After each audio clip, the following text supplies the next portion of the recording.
শ্রীলঙ্কায় যে আপনার নতুন নির্বাচনে যারা এসেছেন অনুরা বন্ধুরা, তারা তো ভারতের পক্ষে রাজনীতি করে। আমাদের কেন করতে হবে? হোয়াট ইজ আওয়ার, আমাদের মানে আমাদের সাইকিটা কি এটা? এটা তো একটা আশ্চর্যের বিষয়। জি, জি। কিন্তু ভারত যে জামাতকে ব্যবহার করে আপনার বিএনপি ২০ দল জোট ভেঙে দিয়েছে, বিএনপিকে বলেছে তোমরা জামাতিদের সঙ্গে থাকলে কিন্তু আমরা সমর্থন করব না। বিএনপিও আলগা হয়ে গেছে, বিএনপিও এই ধর্ম ইসলামী দলগুলোকে দূরে সরিয়ে জি, দিয়েছে। জি। এবং কেউ কেউ মন্তব্য করেন যে জামাত ইসলামীকে সরাতে গিয়ে বিএনপি এখন ইসলামকেই যেন সরিয়ে দিচ্ছে, এরকম একটা অবস্থা। যাই হোক, ভারত এটা করেছে এবং বিএনপি কথাগুলো রেখেছে বলে আমরা আলোচনায় শুনি।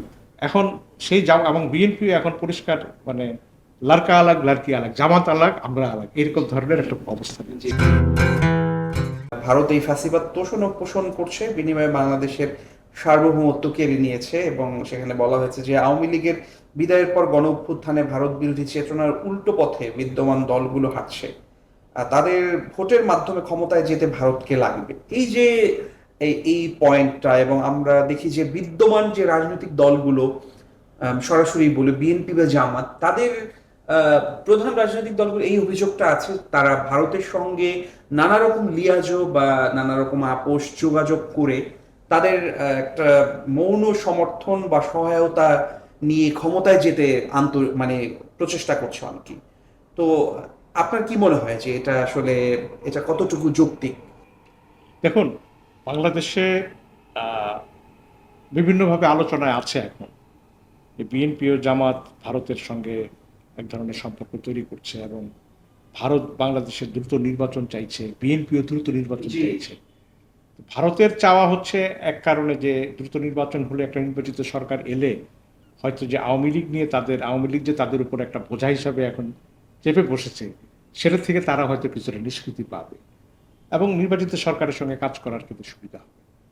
বিএনপিও মনে করছে যে দ্রুত নির্বাচন এই জন্য দরকার যে তার দলকে তার বিভিন্ন যে চাঁদাবাজি যে দুর্নাম হচ্ছে, অথবা তার খুব দ্রুত ক্ষমতা যাওয়া প্রয়োজন, যেহেতু ১৫-১৬ বছর ধরে ক্ষমতার বাইরে। জামাতও চেষ্টা করছে ক্ষমতায় যাবে যাবে এরকম ভাব, কিন্তু মূলত বিরোধী দল হতে পারলেও তারা অনেকটা খুশি থাকে। একটা বিষয় আছে যে আপনি রাজনীতিতে আপনি যতখানি আপনার রেটোরিক্স বলবেন, কথামালা জারি রাখবেন, কার্যত ততটা যাবে না। যেমন ভারতে মোদী সরকার মুসলমান বিরোধী সরকার, তো তারা কি বাংলাদেশের সঙ্গে সম্পর্ক রাখছে না? বাংলাদেশেও পলিটিক্যাল পার্টি থাকবে যারা ক্ষমতায় যাবে, তারাও কিন্তু ভারতের সঙ্গে মানে সরকার টু সরকার কার্যকর সম্পর্ক তো বজায় রাখতে হবে। কিন্তু পলিটিক্সের ক্ষেত্রে ছাড় দেওয়াটা কেউই ছাড় দেয় না, বিজেপিও ছাড় দিচ্ছে না বাংলাদেশকে, বাংলাদেশেরও ছাড় দেওয়া উচিত না। আর আমাদের ছাড়ের ক্ষেত্রে শেখ হাসিনা যেমন ট্রানজিট দ্বীপ, শেখ হাসিনা নিজেই বলেছেন যে ইনি ভারতকে এত কিছু দিয়েছেন, তার বিনিময়ে তেমন কিছু পাননি। আমাদের দলগুলোকে উপস্থিত থাকা উচিত গণ অভ্যুত্থানের চেতনায়, স্বামী স্ত্রীর মতো সম্পর্ক। এখন কেউ যদি মনে করে যে আমার ক্ষমতায় যাবার জন্য ভারতের সহযোগিতা লাগবে এবং ভারতের ব্যাপারে আমরা খুব নমনীয় কথাবার্তা বলি, এটা কিন্তু পলিটিক্সের জন্য খুব খারাপ এবং এটা কিন্তু নির্বাচনে কিন্তু একটা ইস্যু হয়ে দাঁড়াতে পারে।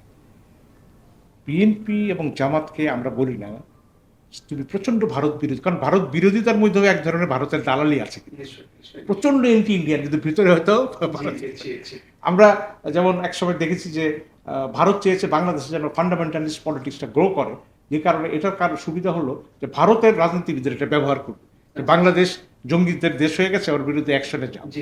হ্যাঁ, তো এটা আমরা এর সাথে সময় দেখেছি, ইয়ের সময় দেখেছি।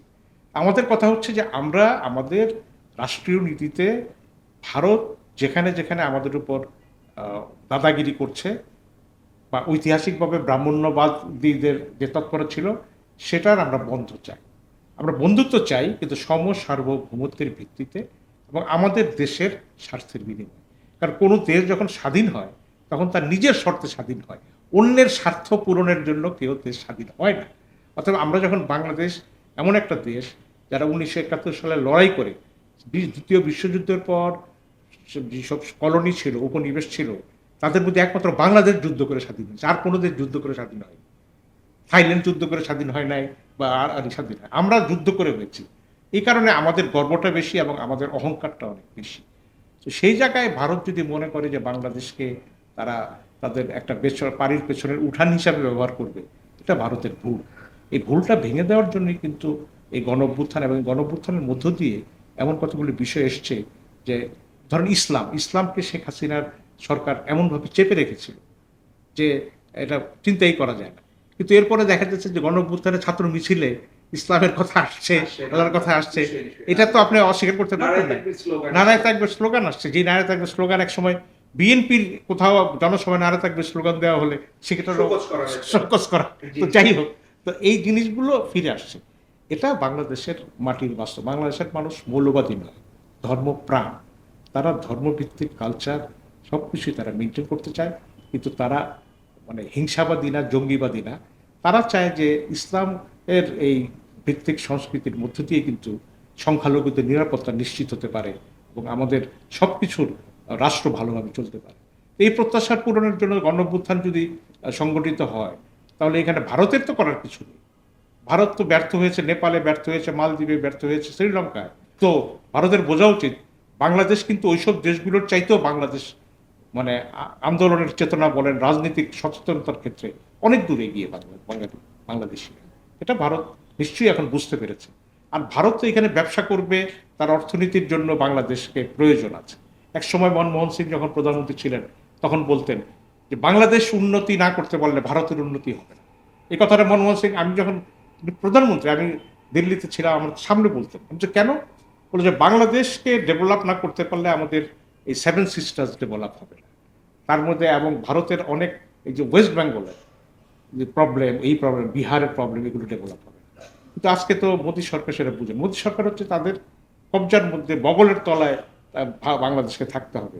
এটা তো আমরা মেনে নিতে পারি না। রাজনৈতিক দলগুলো যদি মনে করে যে ভারতের সহযোগিতা, তাহলে তো হাসিনার সঙ্গে তাদের পার্থক্য থাকে। হাসিনার পররাষ্ট্রমন্ত্রী বলেছিল যে ভারতকে বলে এসছে আমাদেরকে আবার ক্ষমতায় নেন, তাহলে আমাদের সঙ্গে তাদের পার্থক্য নেই। বা জামাতের ইসলামীয় নেতারাও যেসব কথাবার্তা বলেন ইদানি, যে এবং ওইখানে ভারত সমর্থক বলে পরিচিতদের যেভাবে সংবর্ধনা জানান, কথা বলেন, এগুলো নিয়ে তো কথা হচ্ছে। ওয়াই? তুমি তোমার নীতিতে ঠিক থাকো। এটা আমি মনে করি যে এটা একটা সুবিধাবাদিতার লক্ষণ। এটা খুব আমাদের জন্য ক্ষতিকর। ভারতের উপরে ভরসা করতে চায় জামাত, বা কোনো ফ্যাসিবাদকে পুনর্বাসনের কোনো চেষ্টা করে, এই বিষয়টা জামাতের জন্য বা জাতির জন্য আত্মঘাতী হবে কিনা সেটা। দেখুন, জামাত ইসলামের এক সময়ের রাজনীতির সঙ্গে বর্তমান রাজনীতির পার্থক্য আছে। জামাত অলওয়েজ আওয়ামী সহায়ক রাজনীতি শক্তি হিসেবে ছিল। 1986 নির্বাচনে গেছে এবং এর পরবর্তী কার্যক্রম কেয়ারটেকার গভর্নমেন্টের মুভমেন্ট করেছে, যেটার সঙ্গে জামাত আওয়ামী লীগ একসঙ্গে মুভমেন্ট করেছে। জামাতের এখনকার নীতি, জামাতের সামনে নেতারা মনে করেন যে একটা সুযোগ এসছে ক্ষমতায় যাওয়ার, এবং তারা যেহেতু তাদের নেতৃবর্গকে আওয়ামী লীগ মানবতা বিরোধী অপরাধের বিচারের নামে তাদেরকে ফাঁসি দিয়েছে, এবং জামাত মজলুম দল, নিঃসন্দেহে বিএনপি মজলুম, সবচেয়ে বড় মজলুম দল, জামাতও মজলুম। জামাতের অনেক নেতাকর্মীকে মেরে ফেলা হয়েছে, জেলখানায় গেছে। কিন্তু ক্ষমতার রাজনীতি আর আন্দোলনের রাজনীতির মধ্যে আমরা একটা পার্থক্য দেখছি। এই পার্থক্যটা খুব একটু বেদনাদায়ক বা একটু আমাদের কাছে একটা হোঁচট খাওয়ার মতো, যে কেন এরকম হচ্ছে, কি মানে ক্ষমতায় যাওয়ার জন্য কাদের লাগবে। ওখানে তো আপনার মরিশাসে, মালদ্বীপে যে মুইজ্জু সাহেব ক্ষমতায় গেছে, তিনি তো ভারতের সহযোগিতা ক্ষমতায় যান। শ্রীলঙ্কায় যে আপনার নতুন নির্বাচনে যারা এসেছেন, অনুরা বন্ধুরা, তারা তো ভারতের পক্ষে রাজনীতি করে। আমাদের কেন করতে হবে? মানে আমাদের সাইকিটা কি? এটা তো একটা আশ্চর্যের বিষয়। তো জামাত ইসলামীকে আমি বলবো যে এটা তাদের মধ্যে প্রজ্ঞাবান ব্যক্তি আছেন, তারা এটাকে কৌশল হিসাবে দেখছেন না রাজনীতির একটা পার্মানেন্ট নীতি পরিবর্তন হিসাবে দেখছেন, আমি ঠিক জানি না। কিন্তু ভারত যে জামাতকে ব্যবহার করে আপনার বিএনপি 20 দল জোট ভেঙে দিয়েছে, বিএনপিকে বলেছে তোমরা জামাতিদের সঙ্গে থাকলে কিন্তু আমরা সমর্থন করবো না। বিএনপিও আলগা হয়ে গেছে, বিএনপিও এই ইসলামী দলগুলোকে দূরে সরিয়ে দিয়েছে। এবং কেউ কেউ মন্তব্য করেন যে জামাত ইসলামীকে সরাতে গিয়ে বিএনপি এখন ইসলামকেই যেন সরিয়ে দিচ্ছে, এরকম একটা অবস্থা। যাই হোক, এটা আমি বলতে চাই না, কিন্তু ভারত এটা করেছে এবং বিএনপি কথাগুলো রেখেছে বলে আমরা আলোচনায় শুনি। এখন সেই এবং বিএনপি এখন পরিষ্কার মানে লারকা আলাগ লারকি আলাগ, জামাত আলাগ আমরা আলাগ, এরকম ধরনের একটা অবস্থা। তো জামাত মনে করছে, এটা জামাতের একটা ভুল কনসেপ্ট আছে, যে যারা জেনুইন রাজাকার ছিল তারা আওয়ামী লীগ দেখলে বেশি ভয় পাইতো, কারণ আওয়ামী লীগ তাদেরকে প্রথমে মারত। হ্যাঁ, তো সেই কারণে আওয়ামী সহায়তাটা জামাত বেশি করত। হ্যাঁ, মানে গোলাম আজম সাহেব 1996 ইলেকশনে মানে বিএনপিকে হারানোর জন্য তিনি বিএনপির সঙ্গে জোট ভেঙে সেপারেট ইলেকশন করেছেন, এবং সেখানে আওয়ামী লীগেরকে ভোট দেওয়ার জন্য তিনি বলেছেন, এবং বিএনপি 116টা আসনের পর আর আসন পায়নি, অথচ তারা জোটবদ্ধ থাকলে বিএনপি সরকার গঠন করবে। এটা তো আওয়ামী লীগকে সহযোগিতা করা হয়েছে। এখন যেটা অবস্থা হচ্ছে যে বিএনপি জামাত আলাদা আলাদা অবস্থানে আছে, কিন্তু ভারতের কাছে একটা বিষয়, একটা পলিটিক্যাল বিষয় আছে যে বাংলাদেশে যদি কোনো ধর্মভিত্তিক দল বা আপনার মানে ধর্মভিত্তিক দল যদি ক্ষমতায় আসে, এটা ভারতের যারা উগ্রবাদী রাজনীতিবিদ আছে, এটা কিন্তু শুধু বিজেপি না, কংগ্রেসেও আছে। দেখেন না এখন কাশ্মীরের ঘটনার পর সব দল মিলেই এখন মুসলমানদের বিরুদ্ধে কামান দাগছে।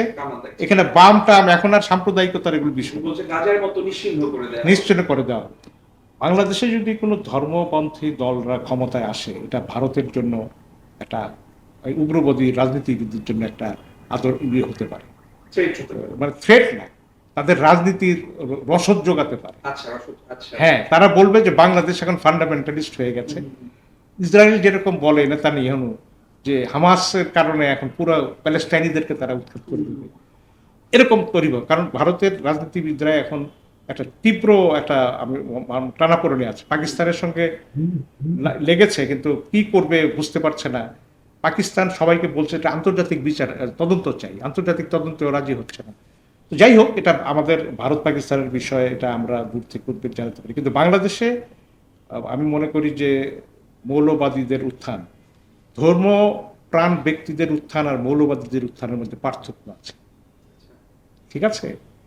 আমরা সবাই ধর্মপ্রাণ, কিন্তু আমরা এই মুহূর্তে যদি বলবেন যে ইসলামী প্রজাতন্ত্র ঘোষণা করতে হবে, আমরা সেই জায়গায় এখনো যাই নাই। আমাদের সমাজ is not ready for that. এই কথাগুলো এটা বুঝতে হবে। তো এখন জামাতের রাজনীতি কি হবে, জামাতি নির্ধারণ করুক, তাদের রাজনীতি অসুবিধা।